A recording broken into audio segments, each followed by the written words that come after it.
I was waiting until the end of Thanksgiving to make this video because the topic is so heavy, but honestly, I feel like if I don't talk about this now, I'm not gonna be well. A Taylor Swift fan died while at the Eras Tour, and it kind of feels like she couldn't care less. It all happened in Brazil. The story is so dense, it's so unfair, but I feel like not enough people are talking about this, and for today's video, I'm gonna explain to you everything that happened. So if you already liked the video and got subscribed, we're ready to go.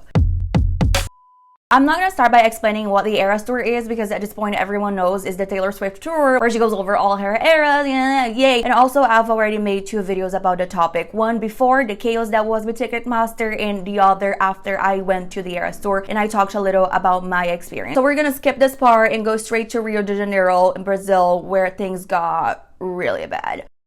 First of all, it's November. When it's winter in North America, it's summer in South America. But in Rio, it doesn't just get hot. You get a free sample from hell. Brazil had already been experiencing crazy heat wave over the previous days before Taylor Swift landed, like a little bit before. Like they were getting red alerts, warning signs, don't go outside. Like the whole country was in alert because it was really hot. On the specific day of the concert though, the heat wave in Rio was registered as a new record because it was so hot the temperature felt like it was 140 degrees Fahrenheit. Yeah, I go to Vegas and I can't stand that place, okay? It's like 100 and I'm done. I get there, I do what I have to do, and I leave. I cannot imagine 140 degrees. So it was so hot before the concert that already in line some fans started to pass out through the day. I mean, they have been there all day long. It was the hottest day in the history of Rio. Probably they haven't eaten at all. So yeah, probably a few of them would pass out, right? But a lot of them did. Over 1,000 to be more specific. That to me, like, I need to make a parenthesis right here. That to me is already enough to be mad about the organization because they saw 1,000 fucking people passing out and they didn't do anything about it. They didn't think that maybe they needed more water. Maybe they didn't think about the airflow. They didn't think about anything. Thanks God, in the moment of the actual concert, things would be better, right? Because it was night, it wasn't as hot anymore, everyone was in the stadium. Yeah. Right? The concert happened at Engenhão, which is like one of the biggest Brazil soccer stadium, whatever you call it. It's one of the biggest venues. And usually when a very big international artist goes to Brazil, that's where they play in Rio. If I'm not mistaken, Taylor Swift was the first female international artist to play there. Something like that, or the first female ever. I don't know, that is not relevant right now. And just like in many American stadiums from Engenhão, you could see the show from the outside. Something that happened a lot in Taylor Swift concerts at the Eras Tour, like literally thousands of fans inside of the stadium and thousands of fans outside of the stadium trying to see the concert somehow in the parking lot, whatever. This could happen in Rio as well. What did they do? What did they do? They cover this stadium. I'm letting a picture here, whatever this is called, that's what they did. Hottest day in Rio, in a stadium that had metal floors, metal. Those fans, they were in line for hours. They were burning in the sun for hours. They were exhausted, okay? They got into the stadium around 4 p.m. Their fans couldn't even sit down because the floor was metal, and if they did, they would get burned like a lot of people did. They literally got second-degree burns from sitting on the floor. Am I getting in trouble for saying this? But whoever had this idea is a fucking asshole, okay? Because first of all, the fans who were outside of the stadium, they were not outside because they didn't want to pay for the ticket. Trust me, if they had a way to pay for those sold out shows, they would. It was not about the money. And also, just so you know, you would have made money if you were letting the fans just watch from the outside, because you would movement the economy outside. And a crew, like people who work at the stadium, like nobody, literally nobody thought that it would be a bad idea to fucking cover a whole stadium in the hottest day in Rio with metal floors. You literally put 60,000 people to cook in a pan. That's what you did. Taylor herself couldn't perform. There are plenty of videos with her breathless. Like she couldn't take a breath. You know, like she was really hot. There are videos of her asking for water.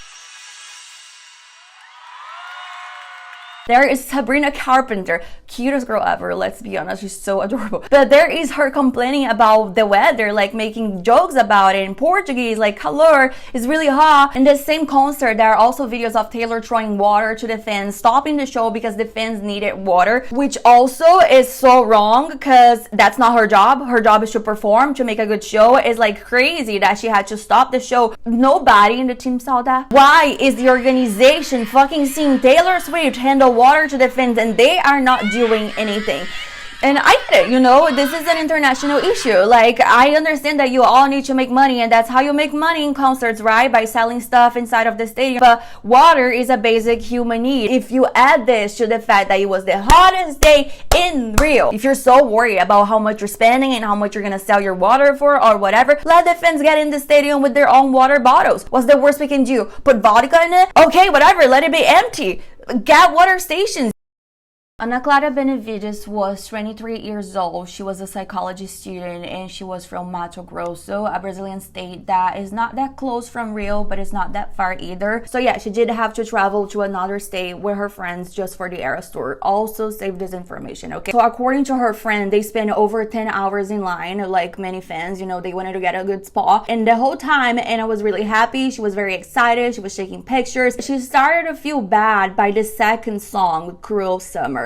Very ironically and static in a way. So yeah, she passed out. She literally just fell. Her friend got desperate, of course, took her to the medical tent. They tried for 40 minutes to do CPR on her because her heart wasn't responding. She wasn't responding. And after 40 minutes, they decided to take her to an actual hospital. Taylor posted a note on her Instagram the next day saying how sad she was about everything that happened and that she was so upset she would cancel the show. Two things here that are very important to mention. On Taylor's note, she says that the fan passed away before the show, which we know by her close friend that was there with her that this is not what happened. She passed away during the second song. So the concert was already happening. And two, baby girl, if you're gonna cancel the show because you're feeling too bad about it, I get it, but do it before people are already in there because they literally canceled the show 6 p.m. when the doors open at 4, when the fans have been in line for hours in that weather that made the show be canceled because it's so hot that it's so dangerous for the whole team and for the whole crew and for the fans even. I care about them so much. I care about them so much that I knew about the weather. I'm not just talking about Taylor Swift here, okay? Take it for fun. You're way worse. And meanwhile, when everyone thought the concert was still happening, the second day they did provide firefighters with like water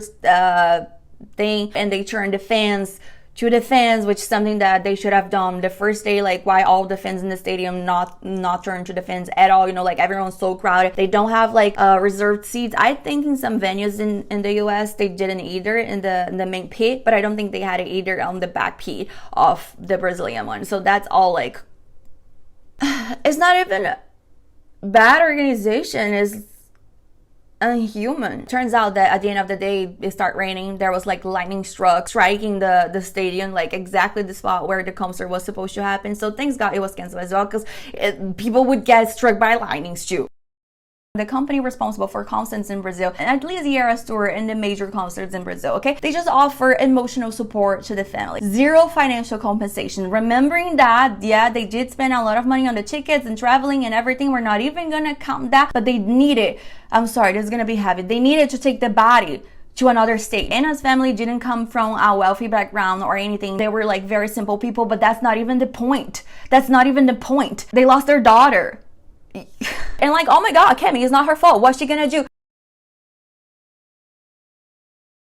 If you're wondering, they were only able to move Anna's body back to her state because the fans, the Swifties, organized a fundraiser. Yeah, it does makes me very mad to think that if it wasn't for the fans and the fundraiser, probably the parents of Anna, who were already, like I said, simple people, didn't come from money, they would have one more stress in their life, right? They literally lost their daughter and they would have one more stress in their life. As someone who has been to the Eras tour, like I said, I've been obsessed with Taylor Swift just for this year, for the Eras tour. I became a Swiftie in a temporary moment, and I was willing to become a Swiftie for life, okay, if it wasn't for this bullshit. But what makes me like upset and overly disappointed is the fact that, dude, I understand she doesn't have to talk about it, she doesn't have to do anything, but as someone who has been, that's what I was gonna say, as someone who has been to the Eras tour, I know how the concert is predictable, how everything goes. Like, even the moments that she stopped for the audience to scream at her how much they love her, that it's already planned as well. And I understand, it's an Eras tour, 3-hour concert. Yeah, she could have talked in private and everything,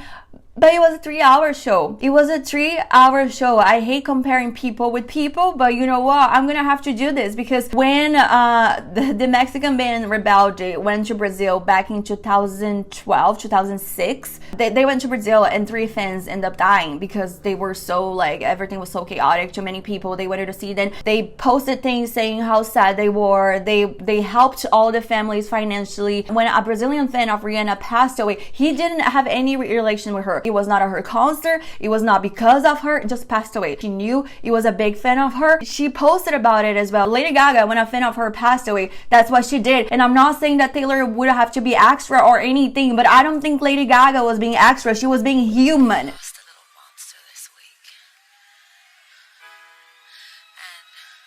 She lost a fan. It wasn't even at her concert. She knew who he was, and she dedicated a song for the fan. Taylor didn't do anything. There are rumors that in the next day, the second one, she played a song, played as the surprise song, the Bigger Than the Whole Sky. That is a song that talks about loss and losing people. So a lot of people were assuming that the song was for the fan and everything, but she didn't say anything. It could have been anything. She sang Me in the other show in São Paulo. So yeah, I don't think she should have been extra. I don't think she should have gone out of her way, but like helping financially and at least making a little thing for the girl, that would have been enough. Taylor Swift fans are so proud of saying she is the music industry. Wow, Taylor is the industry. You know what? She really is. The story has so many layers because government, organization, concert culture, celebrity culture. This is what happened. I really needed to talk about this because it's so fucking unfair. People are not talking about this enough. And when they are, it's like, this is not true. And yeah, that's it. I hope you liked the video as possible as it is to like something like this. And I see you in the next one.